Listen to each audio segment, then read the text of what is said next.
Hello, happy Sunday. আজকে তো Sunday মানেই হচ্ছে একটু স্পেশালি হয় ম্যাক্সিমাম সবার বাড়িতেই। তো আমাদের প্রত্যেক সানডেতে হয় না, কিন্তু আজকে হয়েছে একটু স্পেশাল।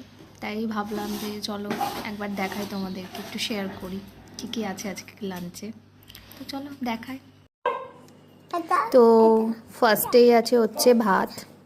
ভাতের সঙ্গে আজকে হচ্ছে সজনে ডাঁটার হচ্ছে সর্ষে পোস্ত দিয়ে হয়েছে। আর এটা তো স্যালাড। আর এটা হচ্ছে ওই যে মরলা মাছ, ছোট মাছ ভাজা। আর এটা হচ্ছে লাউ চিংড়ি। আর এটা হচ্ছে আম ছেঁচা। এটা হচ্ছে বাবা ছেঁচেছে শিলে, যেটা খেতে খুবই ভালো লাগে। মানে কাঁচা আমকে শিলে লঙ্কা দিয়ে ছেঁচে খুবই ভালো হয় এটা খেতে। আর যেটা স্পেশাল সেটা হলো এই যে এটা হলো স্পেশাল জিনিস, মাটন, আলু দিয়ে ঝোল।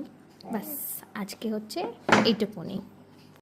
তো কেমন লাগলো আজকের লাঞ্চের মেনুটা অবশ্যই জানিও। টাটা।